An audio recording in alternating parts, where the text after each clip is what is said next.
Why do I look so dark? Maybe because I don't have enough lighting.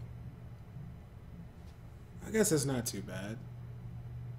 Maybe I need to deal with the mob. I don't know. Maybe I need to make the video camera. Nah, I don't want to touch nothing because then I had to go back and fix stuff. Anyway. There we go. Yeah.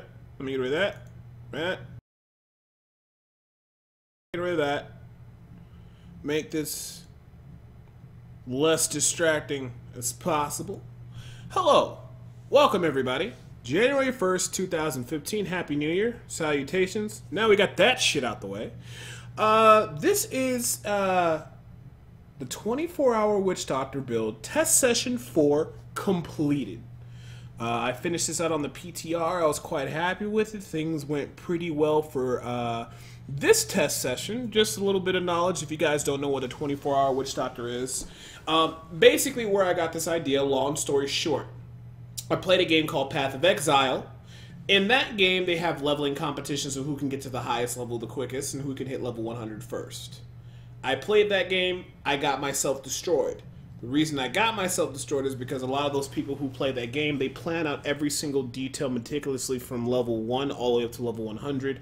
And they have, like, what quest rewards you're going to get, what items to go for, what build to go at each level. And I basically took that idea and that type of ideology, or however the fuck you say it, or whatever they want to say, or, you know, that terminology, how they do their own little thing for their game, and I took it over and I put it into Diablo, and I told myself, I wonder how much I can get done within a 24-hour time period, in-game time, and just basically just focusing on leveling, maximizing what gear I'm supposed to get at each level, or just, you know, basically what I should be doing at each individual level, what skills I should be using, how I should progress my gear, and what levels of difficulty I should be farming at efficiently, so within the first 24 hours I could take a Witch Doctor from level 1 all the way up to doing Torment level 6 solo without doing any type of exploits or doing anything along those lines. This is basically what the guide is going to be. It's going to help out a lot of new players, or just give some people some ideas that want to try the Witch Doctor classes.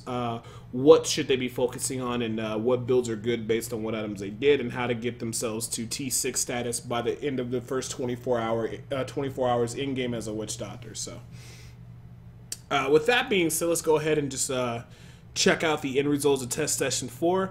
The phases are broken up into 3 phases. Okay, you have one phase which is strictly for how do I say? One phase is meant for the leveling phase. The second phase is a progression phase where you're getting all your gear set up and trying to figure out what gear you're going to go for. And then, of course, the last phase, which is pretty much like the last set of 8 hours, is the grind phase, when you try to formulate, where you're basically just trying to get all your gear basically better improved and get all the best rolls you can get on your specific items and what have you not. So, with that being said, now, in this leveling session, the first test session, for the first phase, which is a leveling session, I was able to get the leveling done from 1 to 70 solo in Act 1 bounties within 8 hours and 10 minutes. Then after that first test, no, 8 hours and 1 minute. And then in the second session, I was able to get it down to 7 hours and 36 minutes. The third test session, I was able to get it down all the way to 7 minutes and 10 seconds, or 7 hours and 10 minutes. This phase, I was actually able to get it down to, I do believe it's 6:36 or 6:30. I think it was like 6:30 for the 1 to 70 phase. So I improved the time by a lot. From the first test session, which was 8 hours and 1 minute, down to 6 hours and a half. And I feel like I can get it to actually 6 minutes or less, 6 hours or less than 6 hours if I really tried. I'm very happy about that. I was able to shave off about 2 hours, just basically getting down a good leveling system of what I can do. To start off, everything was pretty much the same in the beginning in terms of what I used to do for test phase 3 for leveling. So basically, I want to get the first 8 hours should be going from 1 to 7 very easily, but the faster I can get from level 1 to 70, the more time I have in the other phases, in the gear progression phase and ultimately in the gear grinding phase, where I'm just trying to get as much stuff done within the first 24 hours. So the way I basically went about it this time, just like I explained before, I did only bounties in Act 1, and I never did a bounty that basically involved any of the following. If it was a bounty that fell in the caverns of Aranai, never did that bounty. If it was a bounty that fell in the Fields of Misery, never did a Fields of Misery bounty because they're too slow and they're too big and it takes too long. Royal Crypts would never be done, or even Halls of Agony 2, if the bounty was to kill the Skeleton King or kill the Butcher. But if it isn't, then proceed to do that as normal. So as an example, if I was looking on this page as I was leveling, I would look. Caverns R&I, I'd be like, no, well, I'm not doing that bounty. I'm not doing Fields of Misery. I would do the Weeping Hollow, Northern Highlands, and Southern Highlands, because those bounties are pretty quick, efficient, straight to the point. You can get in, get out, leave the game, restart back up the game again, and then go ahead and go at it and get more experience. That's what I would personally do, and that really worked well for me all the way up to level 70. Now, to be fair, in this run, I did get a little bit of luck. Let me see if I actually have the item inside my storage. I could be wrong. Yes, I did. I actually got a Leoric's Crown early on, and I got it like at level, I think, 20-something, 30-something. And what it does is increases the effect of any gem socketed into this item by 95%, or it's from 70 to 75, I think, to 90 or 100 or whatever. And the really good thing about this item is that if you put like a leveling gem inside that, like a ruby, it amplifies the effect of a ruby. So for instance, that says 95% increase of the effect, right? We'll just take out a handy-dandy calculator. With the current gem I have right now, it gives me increased experience by 33%. So basically, if it were to increase that effect by 95%, and I add it together, that means I'd have a total of 64% experience gain, which makes a significant difference. It's more than half. So I got one of those early on, so that maybe could have affected the leveling process, how I was able to level so quickly, but I still think I would have finished only not too much later than that. I still would have finished sub 7 easily, even without that, but I did get a little lucky on this leveling spree, and that did make the time go a lot faster, but I'm rambling now. So, long story short, the game plan was from levels 1 through 12 will be done on normal. At level 12, you're going to pick up Haunt, and that skill is really the bread and butter. You're going to pick up Haunt at level 12. After you pick up Haunt level 12, then you leave the game immediately and set the game to Master. Because once you get Haunt at the Master level, or once you get Haunt, you can immediately set the game to Master and start doing what you need to do, because Haunt is such a strong skill. And the only thing you got to look out for is just wearing whatever item gives you the most damage and whatever two-handed weapon you can get your hands on. So again, levels 1 through 12 on normal. Once you hit 12, set it to Masters, or I think it is. Is it Masters? Let me double check here. Let me see here. I do believe it is Masters. I don't want to tell you guys the wrong information. I do believe Masters is right before Torment level 1. I play this game so much, I'm kind of surprised I don't know that by heart. Yeah, so, yeah, it would be Masters. So, like I said, level 1 to 12 normal. Level 12 set the game to Masters. And you're basically going to ride out Masters all the way up to level 27. Now, at level 20, you do pick up your secondary passive. At level 21, you pick up Locust Swarm, which is very good. At level 27, you pick up Pierce the Veil, which is a 20% damage increase. Now, once you get that, then pretty much you're going to set the game to Torment level 1, and it's pretty much going to stay there for pretty much all the way up to level 70. So, like I said, 27 was a big major level. I took Pierce the Veil. I also had another passive, so I took Pierce the Veil. And I did believe I did take Gruesome Feast, because those work well together. And then once I get to level 36, I actually ended up taking Rush of Essence. And after level 36, Rush of Essence, the next big level is, I used to take, I do believe Fierce Lodi was 48. I used to take Fierce Lodi, but I actually kept that because I'd rather keep Fetish Sycophants. A couple levels after Fierce the Veil, you do get access to Fetish Sycophants. So I was running Fetish Sycophants, Gruesome Feast, Pierce the Veil, was working out pretty well. And then I do think eventually, yeah, when I got to 36, instead of Gruesome Feast, I dropped Gruesome Feast for Rush of Essence. So I had Rush of Essence, Fetish Sycophants, and Pierce the Veil by level 36. I was doing Torment level 1. Everything's going great. Proceeded to do that until I got to level, I do believe, 48. When you get to level 48, you get Poison Spirit, which basically makes it so that Haunt damage turns into poison, but most importantly, Haunt enemies take 20% more damage from all sources. So, when you get to level 48, then you can set the game to Torment level 2, and you can probably ride that out until about level 60, 61. If things ever get too difficult, you always can reduce it to Torment level 1. So I think using that tactic and using the Torment levels and stuff like that And then also using the King Leoric's crown and things of that nature really helped me to get to be able to do it in 6.5 hours. And I really wasn't even really fully focused in the first 6.5 hours. I was just doing basically the same routine of what I set up, what bounties I was going to do and how I was going to handle it, but I put it at a higher difficulty. And I think if I were to actually focus, I probably could get it down to 6 hours. So yeah, that's pretty much about it. 1 through 12 on normal. Once you hit 12, take Hunt, put it to Masters. From level 12 to 27, then you're going to be on Masters. But once you hit level 27, you're going to go ahead and set it to Torment level 1.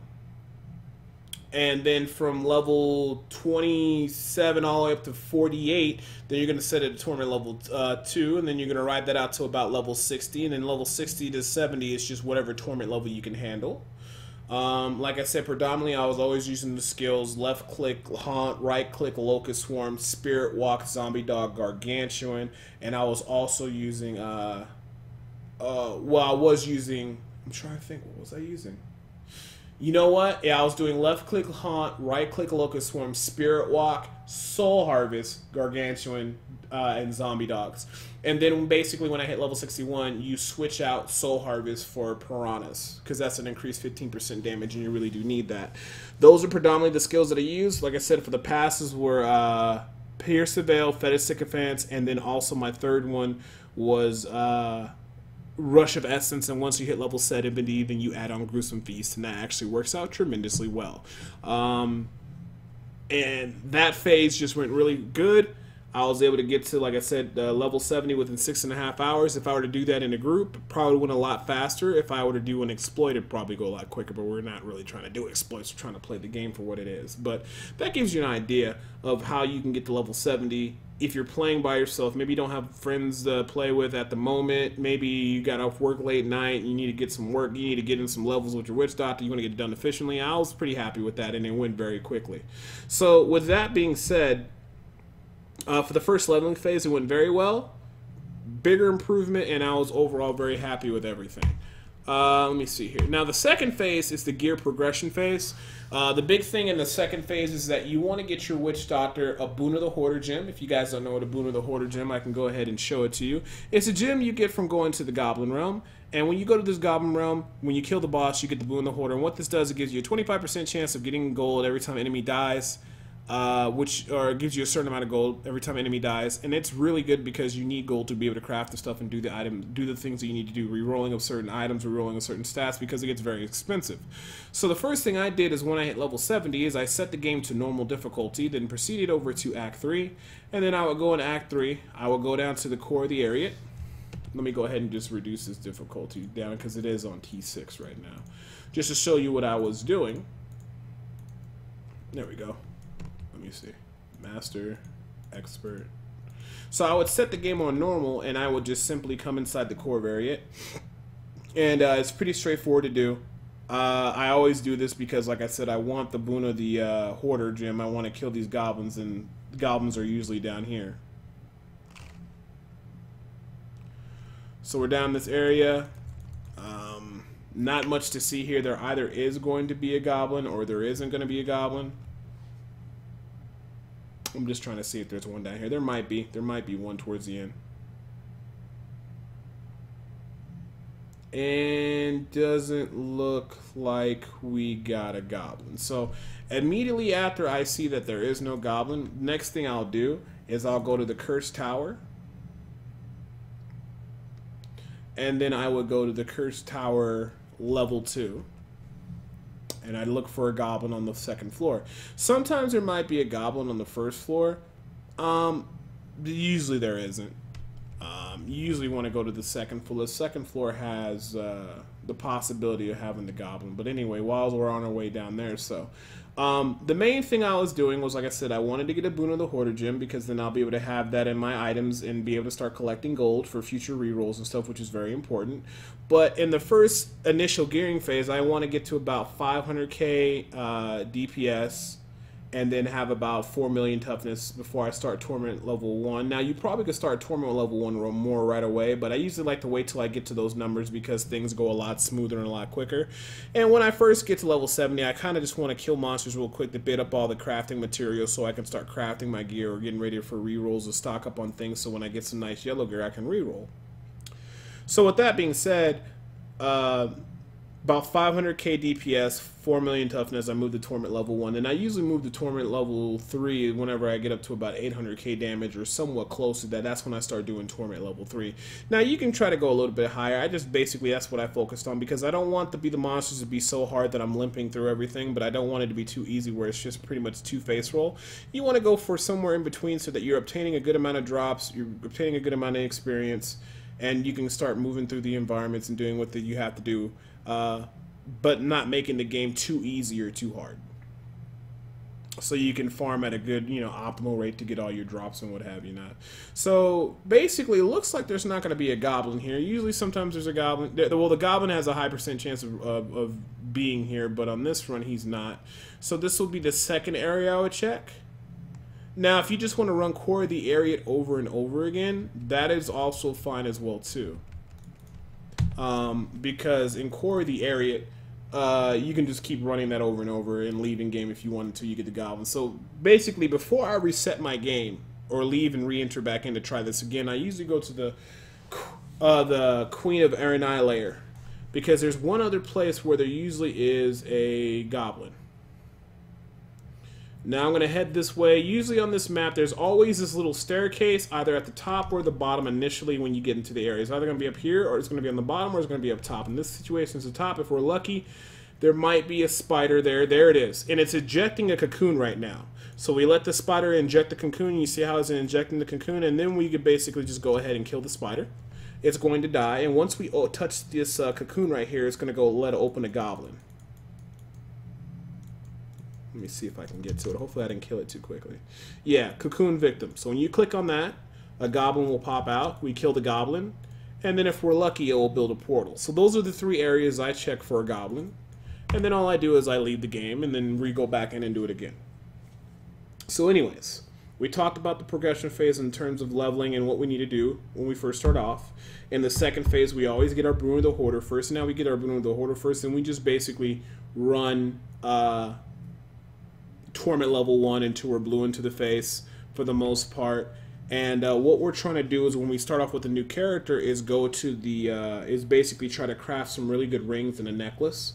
On the rings you want int, critical % chance, critical damage, and a socket on both rings and on your necklace, because rings and amulets having the sockets and the proper stats makes a big difference in the DPS of your character. So when I first started off and I was grinding off my initial levels and stuff like that, or just doing the basic Torment level 1, or getting situated so I can start crafting my jewelry. I collect the gems, and basically the nice thing about this, you can craft necklaces and gems from the jewels that you get initially. And this is a good way, like for instance, I crafted this one. This one had int, critical damage, and they had another stat in a socket, so I rerolled the extra stat for critical chance. That's the kind of ring that you want to get. You want to get here on your... Now, if it's Ring of Royal Grandeur, that's a different story because you're using it more for the set bonus, but you guys kind of get the idea.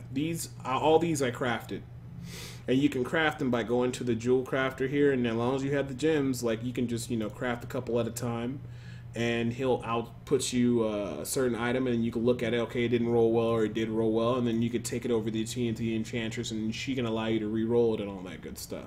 So that's the first priority you want to do after you get your Boon in the Hoarder. Try to start setting yourself up, getting good rings and good amulets. Now, if you don't have the patience to sit there and keep farming on a lower level, and waiting until you get the nice rolls on the necklace like I have, then you could actually move up, and that's okay. But at least you want to make sure that you have int, critical % chance, and a socket. That's the bare minimum. You might want to have both your rings have int, critical % chance, and a socket, and whatever other stat you get, and then maybe have your necklace have critical damage on it. Int, critical damage, socket. Because you need 3 sockets open because you're going to be placing your legendary gems in there, and they do make a difference. So, Boon of the Hoarder, followed by solid rings and an amulet, Torment level 1, and you're going to be farming Torment level 1 rifts until you get, you know, your trial keys. And when you get your trial keys, these little keys, you're going to go up to your obelisk, and you put these in. This lets you do greater rifts. So basically the way I was doing is that once you start doing torment level 1, you have a small percent chance, and it basically increases the higher the torment level is. For every time you complete a regular rift, you get a chance to do a greater rift. So basically I would run regular rifts on torment level 1. A greater rift token would drop. I would do the greater rift token. Then I'd, you know, basically fail the first trial rift, start at level 1, and then just simply, you know, do each level as slow as possible, because at least until I got all the legendary gems that were possible, which are all here. So I would basically do a regular rift until I got a greater rift token, do the greater rift, do as best as I can, and then at the end I would upgrade my gems. And then I would go back to doing regular rifts, and then until I got another greater rift token, then went back into the greater rifts, and I kind of rinse, wash, repeated, and kept collecting items and kept grinding out this stuff and setting up my items, going for good necklace, my good rings, my good necklace, until I actually had around 800k DPS and about 4 to 5 mil toughness, which means I need to up the difficulty to Torment level 3, which you do, and then you start getting even better drops and more items of it, and you just start perfecting everything. And usually by that time, if you're gambling for the helmets, like I was gambling for different Witch Doctor helmets. And the biggest one that you want to get is either a Quetzalcoatl, a Carnival, a Duram, or a Carnival, because those are, I think I said Carnival, Duram, Quetzalcoatl, what's the other one? Did I miss one? No.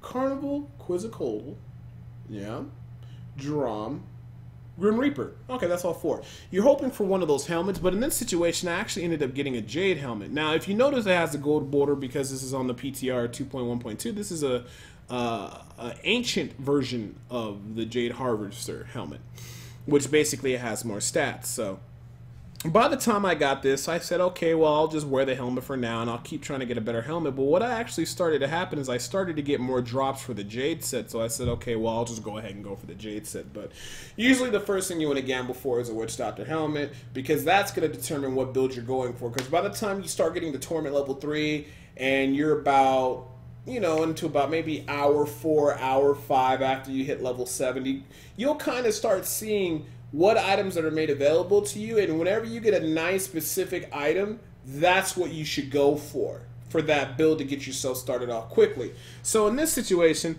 I found a Wormwood early, and then I found a couple pieces of the Jade set. I said, okay, well, let me go for the Jade set, because even if I don't have the Quetzalcoatl yet and all the pieces, the Jade set by itself can do Torment level 6. Very easy.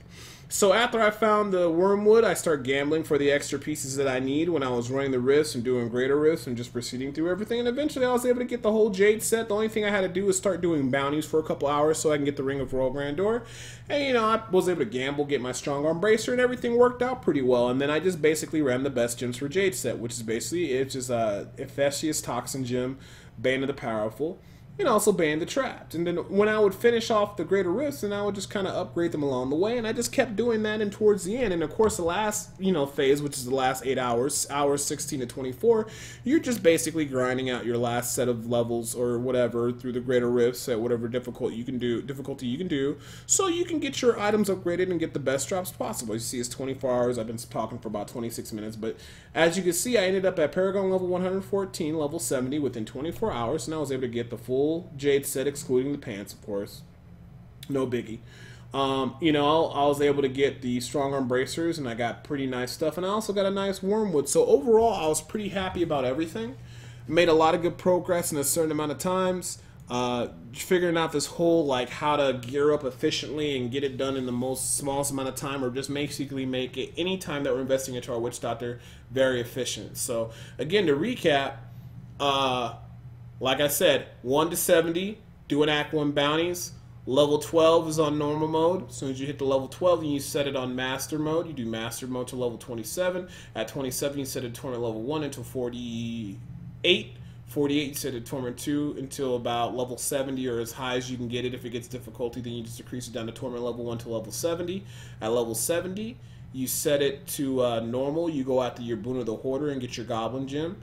And then you start focusing on getting some good rings and a good necklace so you can get into Torment level 1 as soon as possible. Then you do Torment level 1 rifts, and then you do the greater rifts whenever you get a chance to, and start upgrading your gyms and start getting the items and gearing yourself up so you can get to torment level 3. Then you hit torment level 3, and then you basically just do greater rifts and regular rifts until the end of the 24 hours basically, and it ends up working pretty well, at least in this situation, and I was pretty happy about everything. So this was just how it went for the 4th testing session. Like I said, again, 1 to 70 in 6.5 hours. I think I can improve that.